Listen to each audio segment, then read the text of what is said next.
Hello everyone, Madayaw and Shalom. I just learned something today and I just need to share it. If you read the scripture, especially if you are a writer, you will find out that, this is the ultimate coup. Whoever's writing this, wow, you've answered most plot holes that people think are plot holes. Because that's the thing, we keep thinking that there are still plot holes in the Bible. Nope, there's no plot holes. Everything is connected.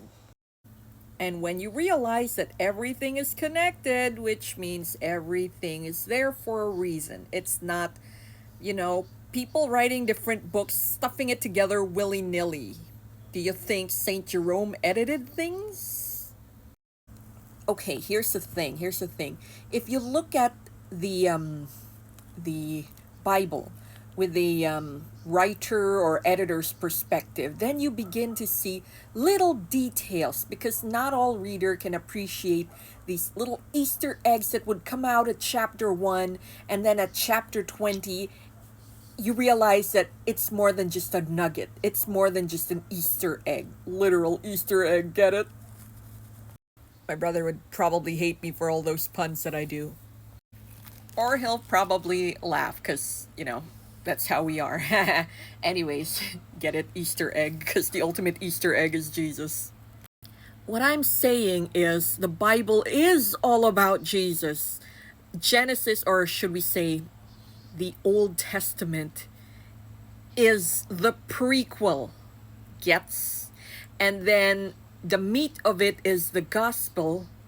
And then subsequent books would be the aftermath, denouement, or possibly, if you could say, sequel, but I have a feeling it's not quite the sequel. I have a feeling that the sequel is the book of life. Okay, hear me out. Hear me out when I say that. Okay, so here are the things that you see in Genesis that are fulfilled in the Gospels, because there are some more in Exodus. There's some more the whole time that will get fulfilled during the Gospel. Let's dive into the basics of basics. Okay, so why was Jesus hanging on a cross? More importantly, they say the Greek term is tree. How it became a cross? It is a cross shape when they crucify you, but there are some scholars who are actually arguing that he didn't crossed, like he's hung that way. He might have been hung like his hands are above, up here.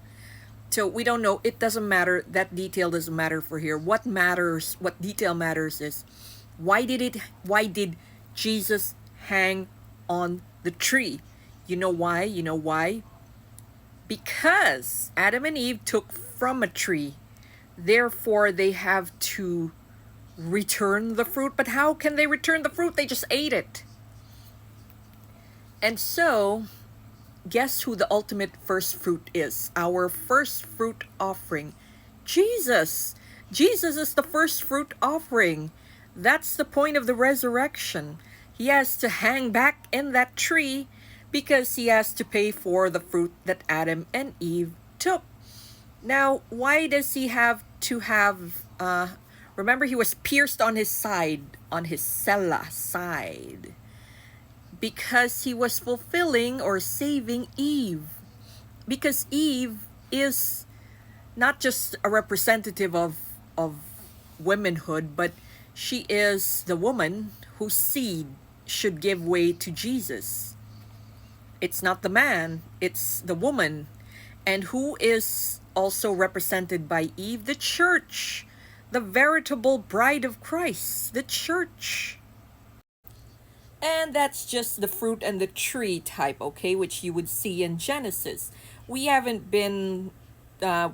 explained the Exodus part, the Exodus and Leviticus part, where he is the sacrificial lamb.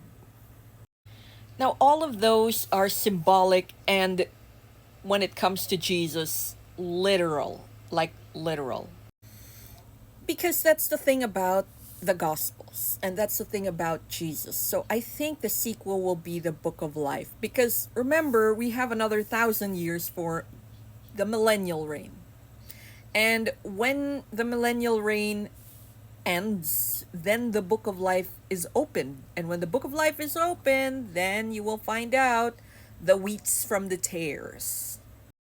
There are several more Easter eggs in Genesis, in Exodus, Leviticus, the Psalms, all of those that point to Jesus. Like, remember when Joseph the dreamer, not Joseph the carpenter, Joseph the dreamer, encounters, what's this? A baker and a cupbearer. The baker was put to death while the cupbearer was spared. Why is that? Well, the baker was put to death, symbolizing that Jesus, the flesh, is going to die. While the cupbearer is spared because he brings the cup of wine. And what does wine represent in the Bible? Blood. So Jesus' blood is supposed to save everyone. It's the reason why the cupbearer was spared. Also, he was spared because he was supposed to tell Pharaoh about Joseph.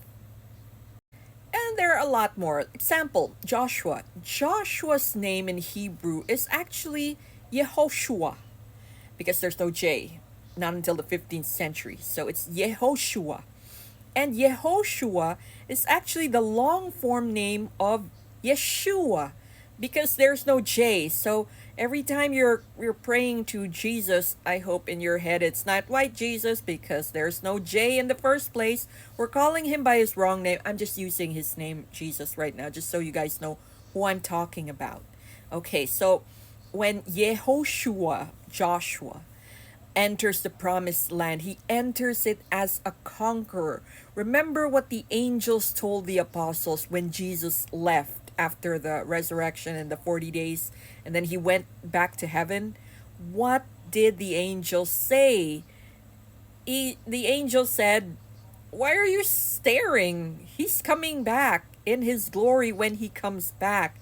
And when he comes back, he's not gonna be coming back meek as a lamb like a baby. No, he's gonna come back as a warrior with the voice and the cry of 1,000 archangels." So, yeah. Can you just imagine that? Anyways, I'm exploring the Bible a lot these past 2 years. I think you guys see that in my TikTok, but I've like really pushed biblical content on TikTok. Not because I'm trying to make money out of it. No, I don't think I am. And I don't think anyone will monetize me. I'm doing this for my sake and the sake of my friends and whoever would like to listen.